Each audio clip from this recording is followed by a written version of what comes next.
Hello, good morning, everybody. I am PL Nareda, Assistant Professor, Government College Canvas. And today we will study auxiliary verbs, जिनको model के नाम से भी जाना जाता है। auxiliary verbs जो है वो मॉडल्स और लेक्सिकल आइटम में विभाजित की गई है। मॉडल से संबंधित क्वेश्चन रीट, पटवारी, एसएससी, आरपीएससी आदि प्रतियोगी परीक्षाओं में पूछा जाता है और इस वीडियो को देखने के बाद आप मॉडल्स में एक्सपर्ट हो जाएंगे। इस वीडियो को बनाने का मेरा उद्देश्य यही है कि वे सभी जो इस वीडियो को देखें उसके बाद मॉडल में एक्सपर्ट हो जाए। प्रत्येक जानकारी जो मॉडल से संबंधित है उसके भी ज्ञाता बने। तो आइए शुरू करते हैं।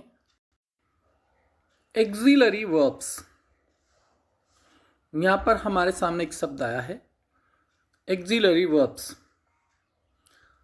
सबसे पहले हम समझे कि वर्ब जो है वो कितने प्रकार की होती है। वर्ब्स को हमने यहाँ पे दो भागों में बांट दिया है। एक है लेक्सिकल वर्ब्स और दूसरा है एक्सिलरी वर्ब्स। लेक्सिकल वर्ब्स और एक्सिलरी वर्ब्स। अब यहाँ पर जो एक्सिलरी वर्ब्स है वो तीन प्रकार की होती है। लेक्सिकल वर्ब्स, सबसे पहले आप लेक्सिकल वर्ब्स को समझें। लेक्सिकल वर्ब्स वे वर्ब्स होते हैं जो सेंटेंस में मेन वर्ब के रूप में प्रयुक्त होते हैं। लेक्सिकल वर्ब्स किनको कहेंगे? जो किसी वाक्य में मुख्य क्रिया के रूप में काम में लिए जाते हैं, जिनकी हम वर्ब की फर्स्ट फॉर्म के रूप में, वर्ब की सेकंड फॉर्म के रूप में, वर्ब की थर्ड फॉर्म के रूप में और वर्ब में आईएनजी या वर्ब के साथ यस या यस के रूप में प्रयोग करते हैं। यानी वे क्रियाएं जिनका हम फर्स्ट फॉर्म बना देते हैं, सेकंड फॉर्म बना देते हैं, थर्ड फॉर्म बना देते हैं, जिनके साथ हम आईएनजी लगा देते हैं, जिनके साथ यस या यस लगता है, वे लेक्सिकल वर्ब्स कहलाती है। और जिनका अर्थ स्वतंत्र होता है उसे ऑर्डिनरी वर्ब्स भी कहा जाता है। यानी जो हमारी लेक्सिकल वर्ब्स हैं उनको हम ऑर्डिनरी वर्ब्स भी कहते हैं। अब दूसरा हमारे सामने आता है एक्सिलरी वर्ब्स। एक्सिलरी वर्ब्स जिनको कहेंगे उनको हमने तीन भागों में बांटा है। एक तो है प्राइमरी एक्सिलरी वर्ब्स। बहुत सी बार प्रतियोगी परीक्षाओं में पूछा जाता है। आरपीएससी में एक बार पूछा गया था एक क्वेश्चन। प्राइमरी एक्सिलरी वर्ब्स जो है वो है टू डू, टू हैव और टू बी। ये तीन जो है प्राइमरी एक्सिलरी वर्ब्स है। फिर एक्सिलरी वर्ब्स का दूसरा जो भाग है वो है मॉडल एक्सिलरी वर्ब्स, जैसे कैन है, कुड है, मे, माइट एक्सेट्रा। ये मॉडल एक्सिलरी वर्ब्स कहलाती है। और एक और है मार्जिनल एक्सिलरी वर्ब्स, जैसे यूज्ड टू है, नीड है और डेयर है। तो ये जो है मार्जिनल एक्सिलरी वर्ब्स हैं। अब मैं यहाँ आपको समझाता हूँ कि एक्सिलरी वर्ब्स क्या होती है। एक्सिलरी वर्ब्स वे वर्ब्स जो अन्य वर्ब्स के साथ प्रयुक्त होकर क्वेश्चन, नेगेटिव तथा टेंस बनाने के साथ साथ पॉसिबिलिटी, विलिंगनेस को एक्सप्रेस करते हैं। एक्सिलरी वर्ब्स वे वर्ब्स होते हैं जो किसी क्वेश्चन में यानी प्रश्न बनाते समय या नेगेटिव सेंटेंस बनाते समय या टेंस का सही उपयोग करते समय काम में लिए जाते हैं। और इनसे सेंटेंस में पॉसिबिलिटी यानी संभावना, विलिंगनेस कोई इच्छा आदि भावों को अभिव्यक्त किया जाता है। एक्सप्रेस करते हैं मतलब अभिव्यक्त किया जाता है। ये एक्सिलरी वर्ब्स कहलाते हैं और इनको हम हेल्पिंग वर्ब भी कर सकते हैं। यानी हम इनको जो है सहायक क्रिया भी कर सकते हैं। अब हम यहाँ पे जो है मॉडल एक्सिलरी वर्ब्स का प्रयोग मेन वर्ब के रूप में नहीं होता है। एक्सिलरी वर्ब्स जो है उनकी कुछ विशेषताएं हैं। एक्सिलरी वर्ब्स की क्या विशेषताएं हैं? पहली ये है कि मॉडल एक्सिलरी जो होती है, हमने अभी पढ़ा कि एक्सिलरी 3 तरह की होती है। एक तो प्राइमरी, दूसरा मॉडल और तीसरा मार्जिनल एक्सिलरी। अब यहाँ पे मॉडल एक्सिलरी जो वर्ब्स हैं इनके बारे में हम अध्ययन करने जा रहे हैं। इनकी क्या विशेषता है? मॉडल एक्सिलरी वर्ब्स का प्रयोग मेन वर्ब के रूप में नहीं होता है, यानी कहीं भी मॉडल का मेन वर्ब के रूप में प्रयोग नहीं होगा। जैसे यू कैन हेल्प मी, आप मुझे हेल्प कर सकते हैं। यहाँ कैन जो है मुख्य क्रिया नहीं है। इट मे रेन टुडे, यहाँ पे मे जो है मुख्य क्रिया नहीं है। मॉडल एक्सिलरी वर्ब्स का प्रयोग वर्ब की first form, second form, third form, ING verb के साथ यस या आईएस के रूप में नहीं होता है। यानी कहीं भी किसी भी मॉडल का प्रयोग जो है first form, second form, third form या उसमें आईएनजी या यस या एस के रूप में नहीं होगा। इनके साथ यस या एस भी नहीं लगता है और इसमें आईएनजी भी नहीं लगता है। इनका प्रयोग नंबर्स तथा पर्सन के सब्जेक्ट के साथ हमेशा एक रूप में ही होता है, अर्थात उसमें कोई परिवर्तन नहीं होता। मॉडल का जब हम प्रयोग करते हैं तो कोई सा भी सब्जेक्ट हो, कोई सा भी पर्सन हो, उन सभी के साथ मॉडल एक जैसे ही काम में लिए जाते हैं, उनमें कोई अंतर नहीं आता है। जैसे आप यहाँ देखेंगे ही कैन स्पीक इंग्लिश, वो इंग्लिश बोल सकता है। यहाँ पे कैन का प्रयोग आया है। यू कैन स्पीक इंग्लिश, यहाँ यू है और यू के साथ भी कैन का प्रयोग ही हुआ है। दे कैन स्पीक इंग्लिश, यहाँ पे दे सब्जेक्ट है और यहाँ भी कैन का प्रयोग हुआ है। यानी सब्जेक्ट कोई सा भी हो, मॉडल में कोई परिवर्तन नहीं होता है। और तीसरी बात है, सामान्यतः मॉडल एक्सिलरी वर्ब्स के साथ मेन वर्ब की फर्स्ट फॉर्म का प्रयोग होता है।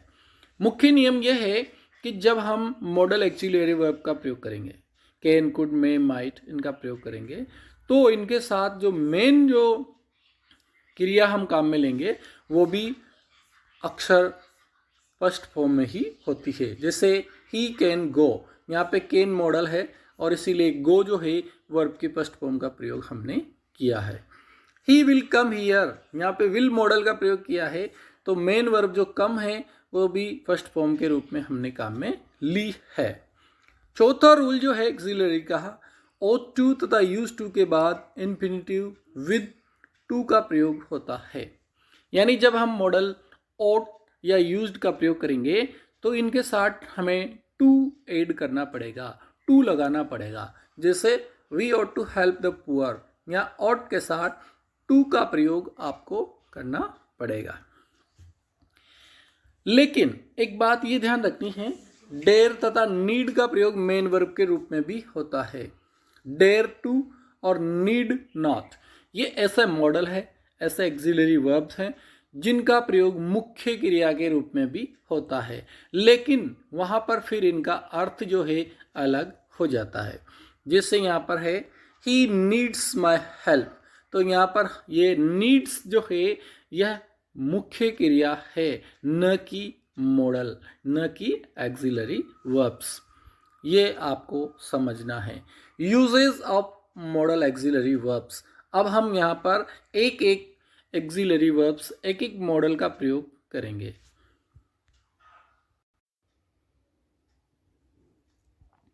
आइए सबसे पहले हम जिस मॉडल का प्रयोग करने जा रहे हैं वो है can. Can is use to express power, ability and capacity. Can का प्रयोग पावर को बताने के लिए, कैपेसिटी को बताने के लिए और एबिलिटी को बताने के लिए किया जाता है। पावर मतलब शक्ति, एबिलिटी योग्यता और कैपेसिटी मतलब क्षमता। जैसे he can lift this box, वो इस बॉक्स को उठा सकता है, यानी उसके अंदर बॉक्स उठाने की पावर है। यू कैन स्पीक इंग्लिश, तुम इंग्लिश बोल सकते हो, तुम्हारे अंदर इंग्लिश बोलने की एबिलिटी है। We can climb Mount Abu, यहाँ पे माउंट आबू पे चढ़ने की हमारी कैपेसिटी है, इसलिए इनके साथ कैन का प्रयोग हुआ है। कैन का प्रयोग परमिशन के लिए होता है। जब हम किसी को परमिशन देते हैं तो उसके लिए कैन का प्रयोग होता है। जैसे यू कैन गो नाउ, अब तुम जा सकते हो। Can I go to cinema night? क्या मैं आज सिनेमा देखने जा सकता हूँ? ऐसे सेंटेंस में, ऐसे वाक्यों में कैन का प्रयोग होता है। परमिशन लेने के लिए मे ज़्यादा उपयुक्त रहता है। यहाँ पर एक नोट आपको बताया जा रहा है कि अगर आपको परमिशन लेना है तो मे का प्रयोग कीजिए, न कि कैन का। आप परमिशन दे रहे हो तो कैन का प्रयोग कीजिए, जैसे मे आई कम इन सर? Yes you can. आप इस तरह से उसको समझाएंगे। कैन का प्रयोग परमिशन के लिए होता है। कैन का प्रयोग कैन का प्रयोग थियोरेटिकल पॉसिबिलिटी के लिए होता है। जब कोई थियोरेटिकल पॉसिबिलिटी हो, थियोरेटिकल संभावना हो, तो वहाँ पर कैन का प्रयोग होता है। जब कोई संभावना हो और संभावना भी थियोरेटिकल, सैद्धांतिक संभावना हो, जैसे everyone can mistake, make a mistake. कोई भी व्यक्ति जो है गलती कर सकता है, तो इसका मतलब ये है कि गलती सिर्फ राम और श्याम से ही नहीं होगी, बल्कि किसी से भी हो सकती है। Electricity can be dangerous. Electricity जो है वो खतरनाक हो सकती है। तो इसका मतलब ये नहीं है कि इलेक्ट्रिसिटी सिर्फ सीता गीता के लिए ही खतरनाक है, वो सभी के लिए खतरनाक है। कैन का प्रयोग हैबिट और नेचर को एक्सप्रेस करने के लिए होता है। हैबिट और नेचर, कोई आदत है या कोई स्वभाव है, तो उसको बताने के लिए कैन का प्रयोग होता है। जैसे a deceitful person can deceive us. एक धोखेबाज व्यक्ति हमें धोखा दे सकता है। तो धोखेबाज जो व्यक्ति होगा वो किसी को भी धोखा दे सकता है, वो उसका हैबिट है, उसके नेचर में है। It can be dangerous for us. ये चीज़ हमारे लिए खतरनाक हो सकती है, ये सभी के लिए खतरनाक होगी। तो हमने कैन का प्रयोग पढ़ा। अब देखिए दूसरे नंबर पे हमारा जो मॉडल है वो है कुड। कुड जो है कैन का पास्ट फॉर्म होता है, यानी जो प्रेजेंट में कैन होता है वो पास्ट में कुड हो जाता है। कैन के पास्ट टेंस फॉर्म के रूप में इनडायरेक्ट स्पीच में कुड का प्रयोग किया जाता है। सबसे पहला रूल यही है कि जब हम किसी का डायरेक्ट से इनडायरेक्ट बना रहे हैं तो डायरेक्ट स्पीच में जो कैन होगा उसको हम इनडायरेक्ट स्पीच में कुड बना देंगे। जैसे he said I can do it well, तो यहाँ पे जो कैन है ये कुड हो जाएगा। He said that he could do it well, यहाँ पर इस कैन का हमने कुड कर दिया। इनडायरेक्ट स्पीच में कैन का कुड हो जाता है। कुड का रूल नंबर 2 ये कहता है, कुड का प्रयोग पास्ट एबिलिटी, पावर, कैपेसिटी को एक्सप्रेस करने के लिए होता है। जो चीज़, जो पावर, जो कैपेसिटी और जो एबिलिटी प्रेजेंट में थी वहाँ पे हमने कैन का प्रयोग किया, और उसी चीज़ को अगर हम पास्ट में प्रयोग में ले रहे हैं तो वहाँ पर कुड का प्रयोग होगा। My brother could drive a car at the age of 18। मेरा ब्रदर जो है वो जब 18 का था तो वो कार चला सकता था। He could pass the examination, board examination, वो बोर्ड का एग्जाम पास कर सकता था। यहाँ पर हम बता दें, कुड से क्षमता बोध होता है, कार्य पूरा हुआ या नहीं इसकी कोई गारंटी नहीं है। कुड से क्षमता का बोध होता है। जैसे इससे ऊपर हमने एक सेंटेंस पढ़ा था, मेरा भाई जब 18 का था तो वो कार चला सकता था। अब उसने कार चलाई या नहीं चलाई इस बात की कोई गारंटी नहीं है, इसका कोई बोध हमें नहीं है। तो कुड से सिर्फ जो है क्षमता का बोध होता है, कार्य पूरा हुआ या नहीं इसका हमें पता नहीं है। कुड का प्रयोग पोलाइट रिक्वेस्ट, परमिशन को एक्सप्रेस करने के लिए इंटेरोगेटिव सेंटेंस में होता है। कुड का प्रयोग कहाँ होता है? जहाँ पोलाइट रिक्वेस्ट हो। पोलाइट रिक्वेस्ट मतलब विनम्र प्रार्थना की गई हो, परमिशन दी गई हो, अनुमति दी गई हो, वहाँ पर इंटेरोगेटिव सेंटेंस में इसका प्रयोग होगा। इंटेरोगेटिव मतलब प्रश्नवाचक वाक्यों में इसका प्रयोग होगा। जैसे मैं यहाँ पर आपको बताता हूँ, कुड आई स्मोक हियर, क्या मैं यहाँ सिगरेट पी सकता हूँ? तो यहाँ पर ये पोलाइट रिक्वेस्ट है। जैसे आप कहीं पे बैठे हैं, 2-4 जने वहाँ बैठे हैं और आपको सिगरेट पीने की तलब हो रही है, और फिर आप उनसे कहिए क्या मैं सिगरेट पी लूँ, कुड आई स्मोक हियर? तो ऐसे सेंटेंस में आपने रिक्वेस्ट करी तो वहाँ पे कुड का प्रयोग होगा। Could I borrow your notebook for 2 days, क्या मैं तुम्हारी नोटबुक 2 दिन के लिए ले लूँ? एक पोलाइट रिक्वेस्ट है और नोटबुक है, कोई ज़्यादा भारी वाली चीज़ नहीं है, इसलिए यहाँ पे कुड का प्रयोग होगा। फिर अगला रूल क्या कहता है, कुड का प्रयोग पॉसिबिलिटी को एक्सप्रेस करने के लिए प्रेजेंट टाइम के साथ अनरियल सिचुएशन को एक्सप्रेस करने वाले सेंटेंस में होता है। कुड का प्रयोग कहाँ होगा? जहाँ पे हम कोई पॉसिबिलिटी बताएंगे प्रेजेंट टाइम के अनरियल सिचुएशन को बताने के लिए। जैसे वर्तमान में कोई ऐसी अवास्तविक स्थिति है और उसको आपको बताना है। अनरियल मतलब अवास्तविक, जो वास्तविक नहीं है उसको बताना है, तो वहाँ पे कुड का प्रयोग होगा। जैसे if I had money I could build a house, अगर मेरे पास पैसे होते तो मैं मकान बना लेता। अनरियल स्थिति है, ना तो मेरे पास मकान है ना पैसे हैं। If you worked hard you could succeed, अगर तुम परिश्रम करते तो तुम पास हो सकते थे।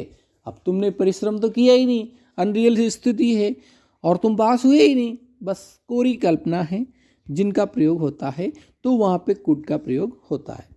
हमारा जो 3rd नंबर का जो मॉडल है वो है मे का प्रयोग टू गिव और टेक परमिशन के भाव को एक्सप्रेस करने के लिए किया जाता है। जब हम किसी चीज़ के लिए परमिशन देते हैं या परमिशन लेते हैं तो वहाँ पर हमें मे का प्रयोग करना है। जैसे मे आई यूज़ योर मोबाइल फ़ोन, क्या मैं आपका मोबाइल फ़ोन काम में ले सकता हूँ? यस यू मे, यस तुम ले सकते हो।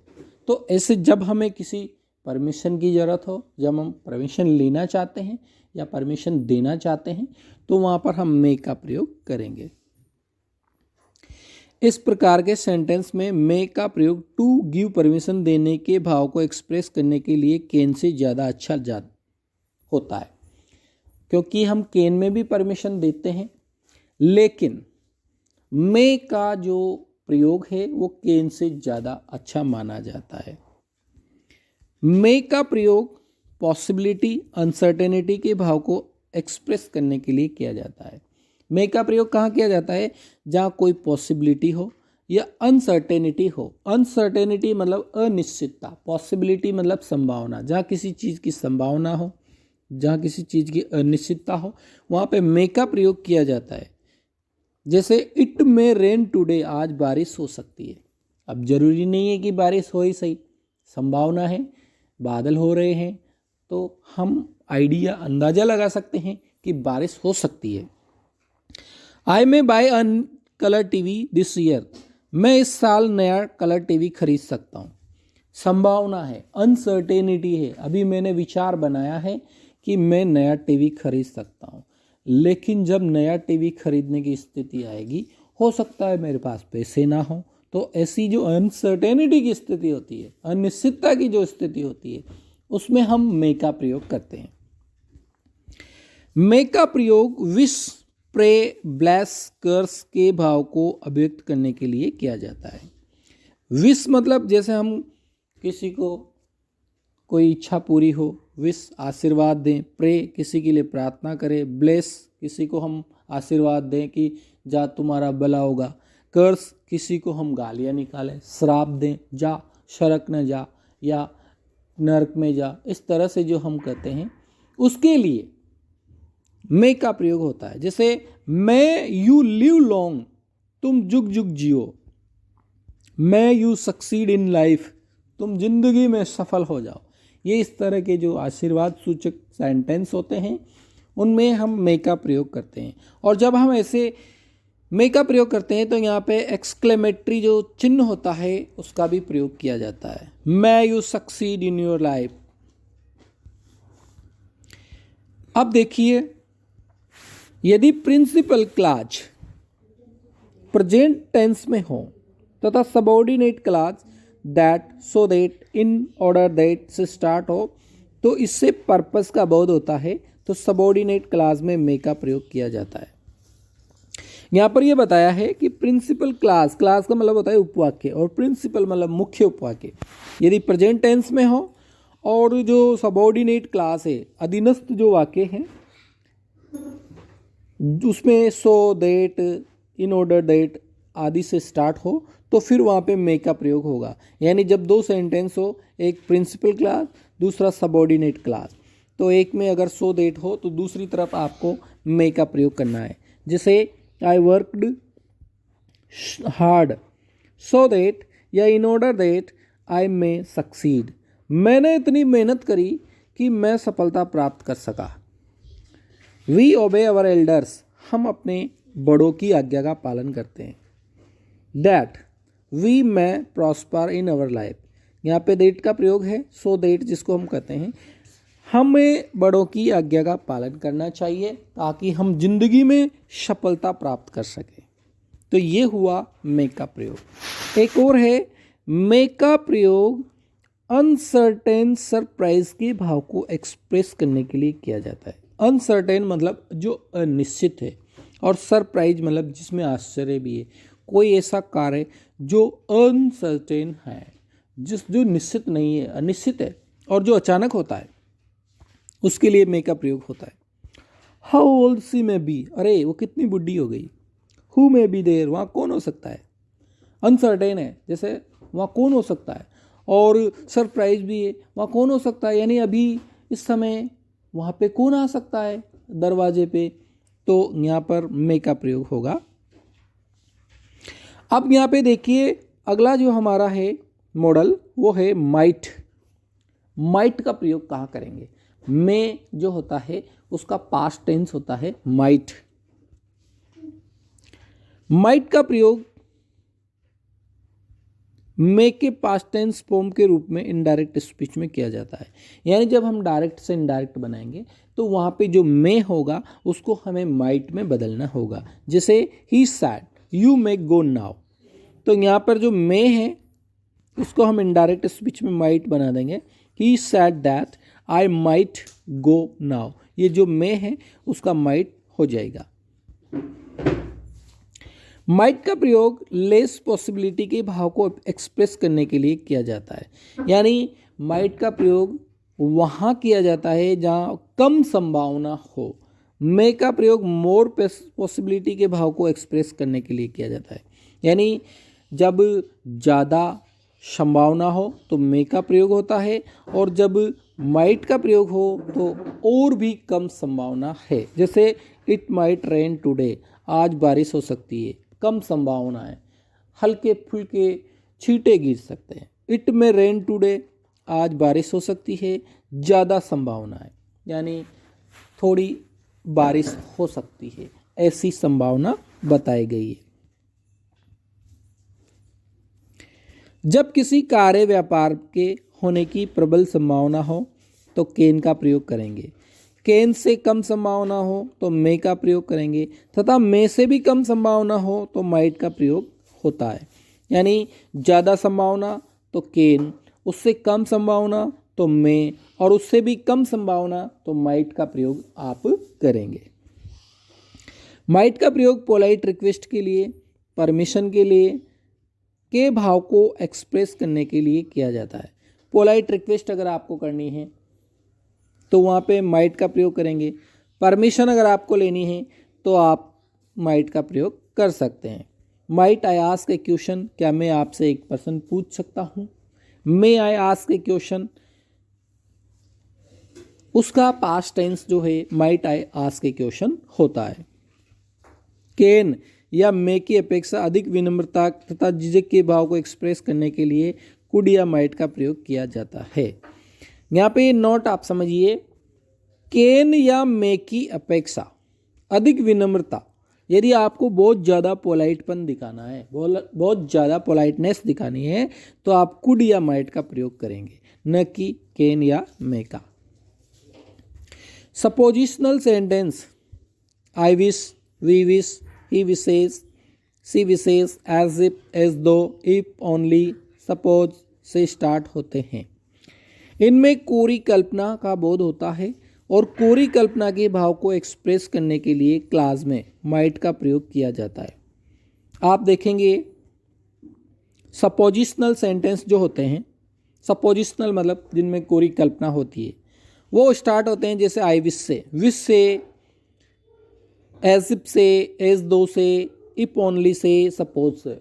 तो इनमें क्या है, कोरी कल्पना होती है जो कभी पूरी नहीं होती।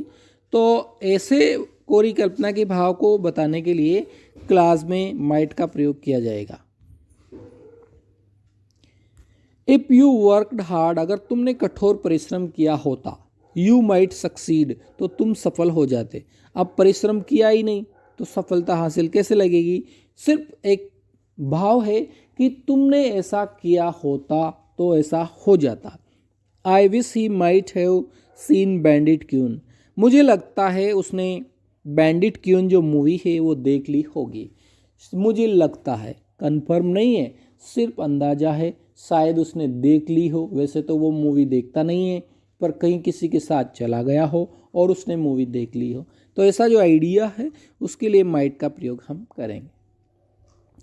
सेल, सेल का प्रयोग, अब यहाँ पे देखिए सेल का प्रयोग कैसे करेंगे। सेल का प्रयोग first person I, subject I और वी के साथ फ्यूचर कार्य व्यापार को या घटना को एक्सप्रेस करने के लिए किया जाता है। सेल का प्रयोग आई और वी जो फर्स्ट पर्सन होता है उसके साथ किया जाता है। जैसे I shall go to Jaipur tomorrow, we shall go there, हम वहाँ जाएंगे। तो आई और वी के साथ सेल का प्रयोग सेंटेंस में होता है। दूसरा रूल क्या कहता है, सेल का प्रयोग सेकंड पर्सन के सब्जेक्ट यू तथा थर्ड पर्सन के subject he, she, it, they, singular noun यानी एक वचन, प्लूरल नाउन यानी बहुवचन के साथ जब command, promise, threaten, determine, compulsion को एक्सप्रेस करने के लिए किया जाता है। नॉर्मल सेंटेंस में आई और वी के साथ सेल का प्रयोग होता है, लेकिन जब किसी को कमांड देना हो, आदेश देना हो, प्रॉमिस करना हो, धमकी देनी हो, थ्रेटन, डिटरमाइन कोई दृढ़ निश्चय किया हो, या कंपल्सन या कोई अनिवार्यता की भावना हो, तो वहाँ पर फिर ही, सी, इट, यू उनके साथ भी सेल का प्रयोग होगा। जैसे you shall do this work, तुम इस काम को करोगे, ये कमांड मिल गया तुम्हें ये काम करना ही है। ही शैल बी अवार्डेड, यहाँ पे इसको प्रॉमिस हो गया कि वो इस साल अवार्ड उसको मिलना ही है। ही शैल ओबे मी, डिटरमाइनेशन है कि उसको मेरी आज्ञा का पालन करना पड़ेगा। You shall come to school at 9:20, तुम्हें स्कूल 9:20 पे आना है। ये कंपल्सन है, ऐसा नहीं तुम्हारा घर का राज नहीं है कि स्कूल में चाहे जब आ जाओ या ऑफिस में चाहे जब चल जाओ। हमें सरकारी जो रूल्स हैं, ऑफिस के जो रूल्स हैं उनको फॉलो करना पड़ता है, वो हमारे लिए कंपल्सन होता है। इसलिए यहाँ पे सेल का प्रयोग यू के साथ होगा। इसके बाद देखिए सेल का प्रयोग लेटस या लेटस से स्टार्ट होने वाले इंपेरेटिव सेंटेंस के क्वेश्चन टैग में किया जाता है।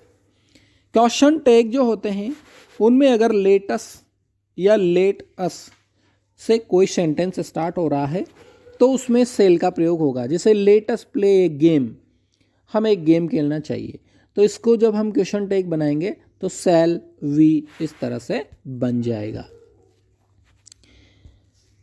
शैल का प्रयोग सजेशन को एक्सप्रेस करने के लिए इंटेरोगेटिव सेंटेंस में फर्स्ट पर्सन के सब्जेक्ट के साथ किया जाता है।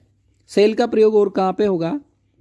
सेल का प्रयोग जब किसी सजेशंस को बताना हो, सुझाव देना हो, तो इंटेरोगेटिव सेंटेंस में होगा, फर्स्ट पर्सन के सब्जेक्ट के साथ होगा। जैसे shall we talk the head man, क्या हमें हेड मैन से बात करनी चाहिए। Shall I open the door, क्या मुझे ये दरवाज़ा खोल देना चाहिए।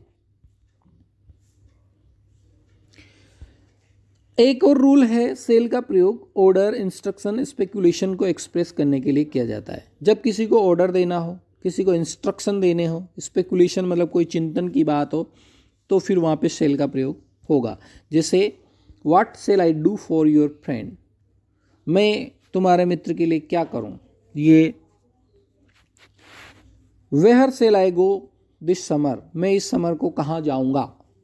ये चिंतन कर रहा है कि इस गर्मी को मुझे कहाँ जाना चाहिए, तो वहाँ पे शेल का प्रयोग होगा। इसके बाद है विल का प्रयोग। मॉडल जो है विल, उसका प्रयोग हम कैसे करेंगे देखिए। विल का प्रयोग सेकंड तथा थर्ड पर्सन के सब्जेक्ट के साथ फ्यूचर के किसी कार्य, व्यापार या घटना को बताने के लिए किया जाता है। सेकंड या third person, second person you और third person he she it, उनके साथ विल का प्रयोग होगा। जैसे you will go to Jaipur tomorrow, यह है कोई घटना बतानी है। She will marry Ravi next month, she के साथ यहाँ पे हम विल का प्रयोग करेंगे। वैसे तो आई और वी के साथ विल का प्रयोग किया जाता है टेंस में, लेकिन यहाँ पे बताया गया है कि सेकंड और थर्ड पर्सन के सब्जेक्ट के साथ अगर फ्यूचर में कोई घटना बतानी हो, फ्यूचर में जैसे मैं जयपुर जाऊंगा कल, तो ये घटना क्या है, फ्यूचर की है, तो उसके यू के साथ विल का प्रयोग होगा। इसी तरह से Ravi will marry, she will marry Ravi next month, next month की घटना बता रही है, तो यहाँ पे टुमारो और नेक्स्ट मंथ जो है फ्यूचर समय को बता रहे हैं, इसलिए इनके साथ विल का प्रयोग हुआ। विल का प्रयोग फर्स्ट पर्सन के साथ सब्जेक्ट के आई और वी के साथ प्रॉमिस, थ्रेटन, डिटर्मिनेशन, विलिंगनेस को एक्सप्रेस करने के लिए किया जाता है। जैसे हमने सेल का प्रयोग किया, आई और वी के साथ सेल का प्रयोग होता है, लेकिन जब धमकी मिलती है, प्रॉमिस मिलता है या डिटर्मिनेशन या विलिंगनेस हो, तो इनके प्रयोग उल्टे होते हैं। यानी आई और वी के साथ सेल के बजाय विल का प्रयोग होता है, और आई और वी के साथ जो है विल का प्रयोग होगा। कब होगा? प्रॉमिस, थ्रेटन, डिटर्मिनेशन और विलिंगनेस को बताने के लिए। प्रॉमिस मतलब वादा, थ्रेटन धमकी, डिटर्मिनेशन दृढ़ निश्चय, और विलिंगनेस मतलब इच्छा। देखिए, I will not surrender before you, यहाँ पे आई के साथ विल का प्रयोग है, यानी डिटर्मिनेशन है। साधारण टेंस में तो आई के साथ सेल का प्रयोग होता है, लेकिन जब कोई डिटर्मिनेशन हो, दृढ़ निश्चय, तो फिर वहाँ पे विल का प्रयोग होगा। I will do everything for my child, यहाँ प्रॉमिस है, आई के साथ विल का प्रयोग तभी होगा जब हम कोई प्रॉमिस करेंगे। आई विल किल हिम, ये धमकी है, तो आई के साथ विल का प्रयोग तब होगा जब हम कोई धमकी देंगे। We will request him to help you, यहाँ पे रिक्वेस्ट जो है विलिंगनेस के लिए है, इसलिए वी के साथ विल का प्रयोग होगा। विल का प्रयोग सेकंड या थर्ड पर्सन के सब्जेक्ट के साथ इंटेरोगेटिव सेंटेंस में सूचना प्राप्त करने के लिए किया जाता है। जब हमें कोई सूचना प्राप्त करनी हो, तो सेकंड और थर्ड पर्सन के साथ भी विल का प्रयोग किया जाता है। जैसे will you buy new shoes, क्या तुम नए शूज खरीदने वाले हो? Will he come here today, क्या वो आज आने वाला है? हम सूचना ले रहे हैं किसी व्यक्ति से, क्या वो आ जाएगा? अगर ऐसी सूचना लेनी हो तो फिर वहाँ पे विल का प्रयोग होगा। विल का प्रयोग invitation, request, instruction, order, inevitability के भाव को एक्सप्रेस करने के लिए होता है। अगर हमें किसी का इनविटेशन या रिक्वेस्ट या इंस्ट्रक्शन मतलब निर्देश, ऑर्डर या इनएविटेबिलिटी, अवश्यम भाविता, यानी कोई काम निश्चित रूप से होने वाला हो, तो ऐसे सेंटेंस में विल का प्रयोग होगा। Will you come to dinner, क्या तुम डिनर पे आने वाले हो? तो यहाँ पे यू के साथ विल का प्रयोग होगा, क्योंकि ये इनविटेशन है। विल यू हेल्प मी, ये रिक्वेस्ट है, तो यहाँ पे विल का प्रयोग होगा। Bring a glass of water will you, ये इंस्ट्रक्शन है, मेरे लिए एक गिलास पानी लाओ। Bring a glass of water will you, क्या तुम लाओगे? तो ये इंस्ट्रक्शन है, इसलिए यहाँ पे विल का प्रयोग हुआ है। अब यहाँ पर एक चीज देखिए जिसको हम नोट कहेंगे। क्या नोट है? Be oblige, be grateful, be force, be compelled, be at loss, be able, be unable का प्रयोग किसी सेंटेंस में हो तो फर्स्ट पर्सन के सब्जेक्ट आई और वी के साथ सेल का प्रयोग होगा, न कि विल का। यानी जब कोई बाध्यता हो, ग्रेटफुलनेस हो, कोई दबाव हो, कोई नुकसान हो गया हो, असमर्थता हो, तो वहाँ पे फर्स्ट पर्सन जो आई और वी होते हैं उनके साथ सेल का प्रयोग करेंगे, हम वहाँ पे विल का प्रयोग नहीं करेंगे। I shall be oblige to you, oblige के साथ आपको सेल का प्रयोग करना है, न कि विल का प्रयोग। इसके बाद हमारा अगला जो मॉडल है वो है वुड। वुड का प्रयोग, वुड का प्रयोग विल के पास्ट टेंस के फॉर्म के रूप में इनडायरेक्ट स्पीच में होगा।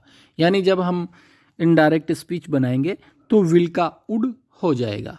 देखिए, he said to me he will go there, he told me that he would go there. तो यहाँ पे विल जो है उसका वुड हो जाएगा। वुड का प्रयोग पास्ट हैबिट को एक्सप्रेस करने के लिए होता है। जब कोई भूतकाल की आदत बतानी हो तो वुड का प्रयोग हम करेंगे। जैसे Gandhi ji would spin every morning, Gandhi ji सूत काता करते थे। After lunch he would have a short nap, nap का मतलब होता है झपकी, छोटी जो नींद होती है। लंच के बाद वो हल्की सी नैप ले लेता है, झपकी ले लेता है। तो ये उसकी भूतकाल की आदत है, चली आ रही है। वुड का प्रयोग पोलाइट रिक्वेस्ट के भाव को व्यक्त करने के लिए इंटेरोगेटिव सेंटेंस में किया जाता है। जब इंटेरोगेटिव सेंटेंस में कोई पोलाइट रिक्वेस्ट करनी हो तो वहाँ पे वुड का प्रयोग होगा। Would you please lend me some money, क्या आप मुझे कुछ पैसे देंगे। यहाँ पे पोलाइट रिक्वेस्ट है, इसीलिए वुड का प्रयोग है। Would you please listen to me, क्या आप मेरी बात सुनेंगे। यहाँ पे भी पोलाइट रिक्वेस्ट है, इसलिए वुड का प्रयोग हमने किया है। वुड का प्रयोग प्रोबेबिलिटी के भाव को अभिव्यक्त करने के लिए होता है। जब कोई प्रोबेबिलिटी हो, संभावना हो, तो वहाँ पे भी वुड का प्रयोग होगा। He would be her husband if she had married him, संभावना है वो उसका पति होता अगर उसने उससे शादी की होती। संभावना है, शादी नहीं की, कोई बात नहीं। वुड का प्रयोग wish, determination, past willingness, preference, choice के लिए होता है। जब आपको कोई डिटर्मिनेशन करना हो, विलिंगनेस हो, प्रेफरेंस हो या चॉइस हो, तो वहाँ पे वुड का प्रयोग होगा। Would that she were my wife, ये विश है, खास वो मेरी पत्नी होती। I would do it whether I die, मैं इसे पूरा करके रहूँगा, ये डिटर्मिनेशन है, भले ही मैं मर जाऊँ। आई वुड डू इट, मैं इसे पूरा करूँगा, वेदर आई डाई, ये डिटर्मिनेशन है।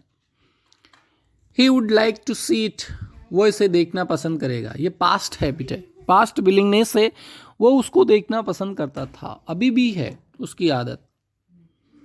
He would like tea to coffee, यहाँ पे टी और कॉफ़ी में से एक प्रेफरेंस है, पसंद है।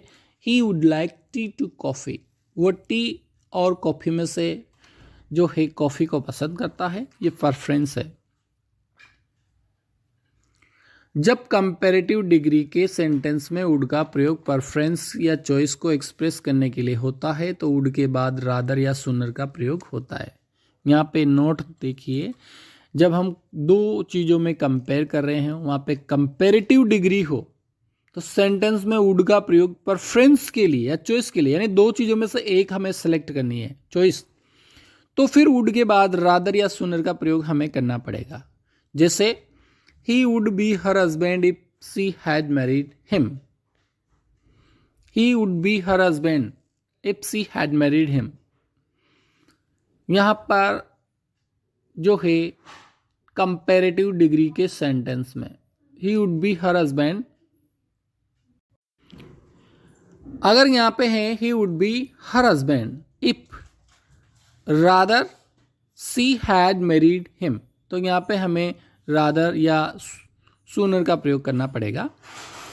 वुड का प्रयोग प्रेजेंट के पास्ट, वुड का प्रयोग प्रेजेंट या पास्ट के अनरियल कंडीशन या कोरी कल्पना को एक्सप्रेस करने वाले सेंटेंस के प्रिंसिपल क्लास में होता है। प्रेजेंट या पास्ट टेंस में ऐसी कोई अनरियल स्थिति बतानी हो, अनरियल मतलब अवास्तविक स्थिति, तो वहाँ पे वुड का प्रयोग होता है।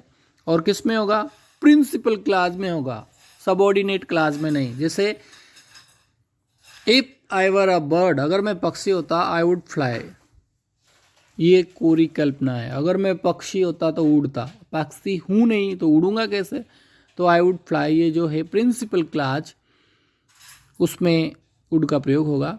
जबकि इस प्रकार के वाक्यों में पॉसिबिलिटी होने पर वुड के बजाय कुड का प्रयोग होता है।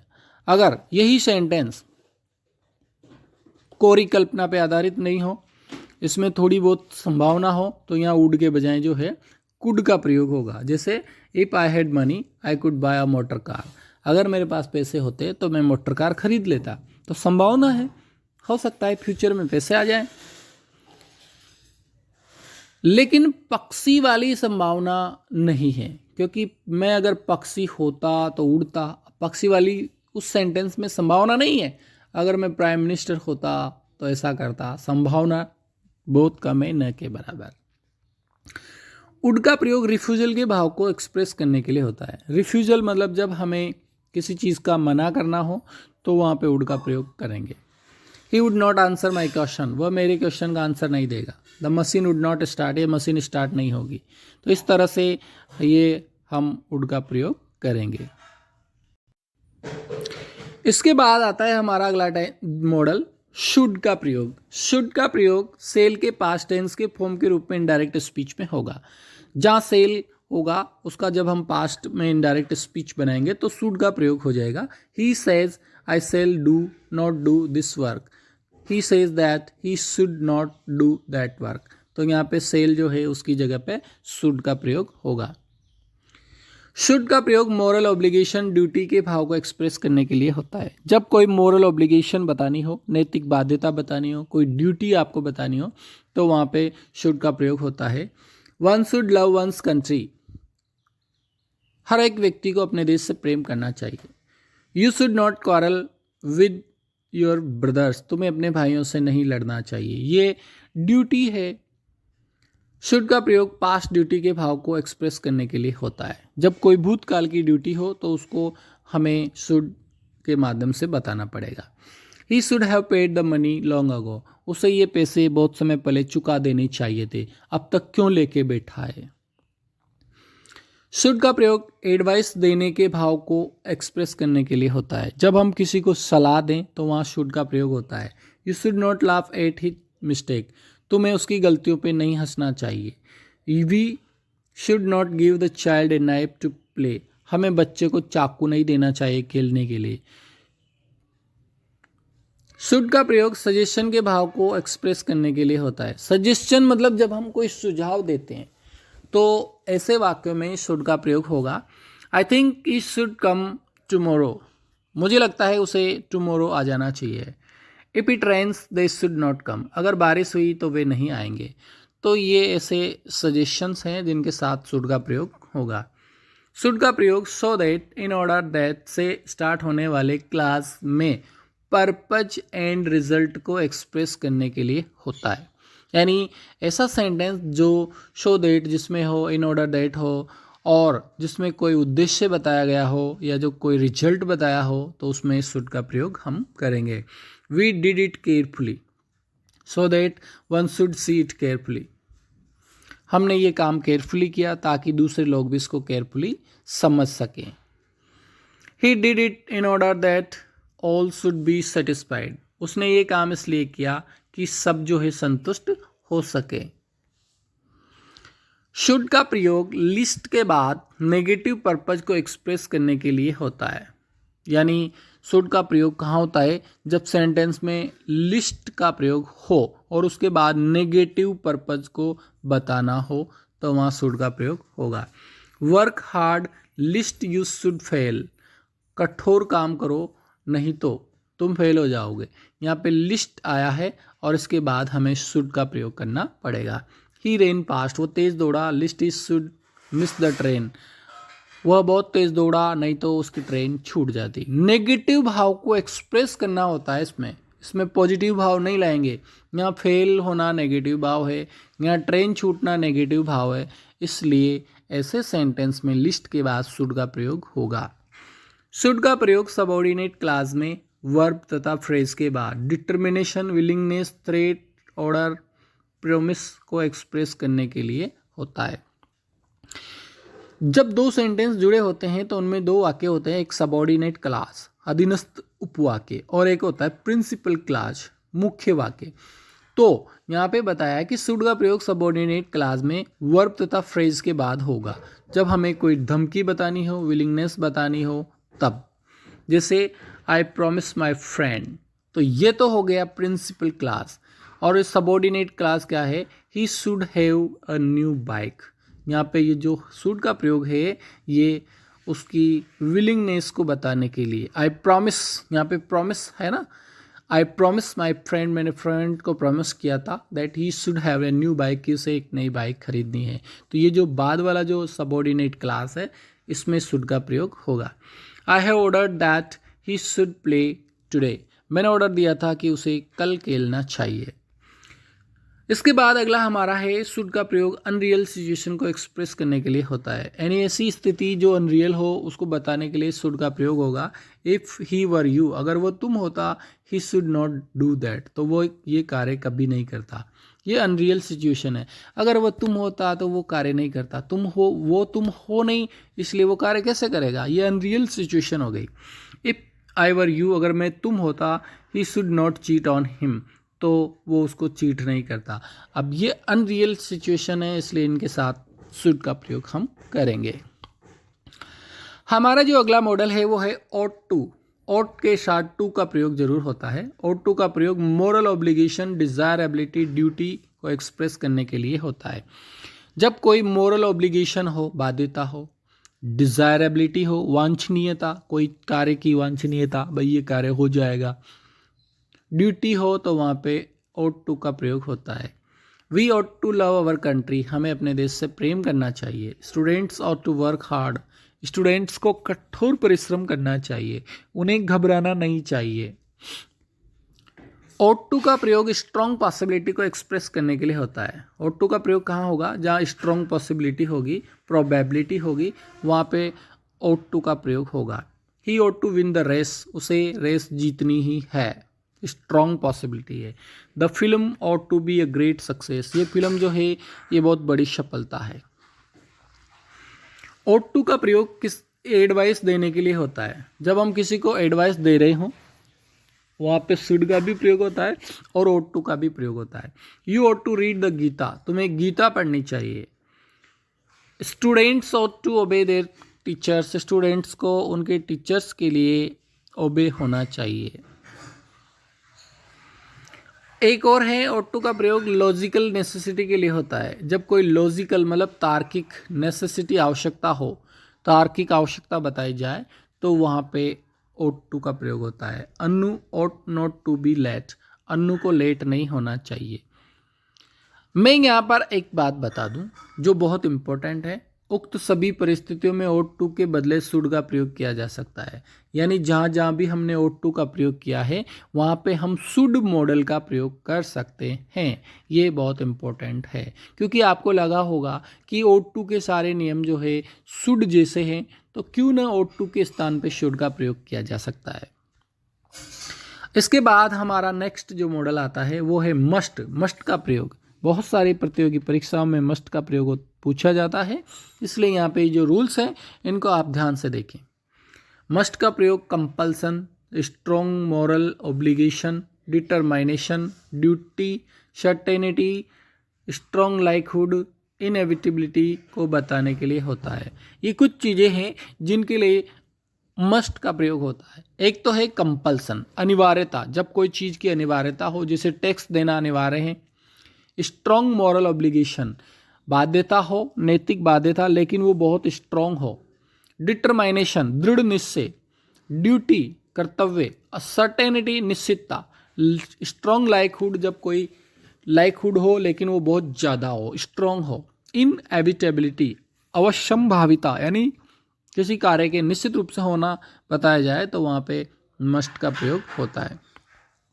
One must keep once promise, एक व्यक्ति को वादा पूरा करना चाहिए, कंपल्सन है ये।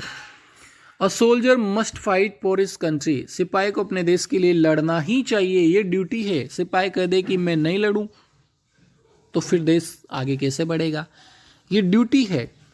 We must win the match, हमें मैच जीतना ही चाहिए, ये सर्टेनिटी है, क्योंकि हम इस स्कोर पे पहुंच गए हैं कि अब हम हार नहीं सकते, इसलिए सर्टेनिटी है। यहाँ पे मैं आपको एक चीज़ बता दूं, रिटन ऑर्डर या इंस्ट्रक्शन के लिए मस्ट का प्रयोग होता है। रिटन में जब हमें कोई ऑर्डर मिल जाए तो उसके लिए मस्ट का प्रयोग होगा।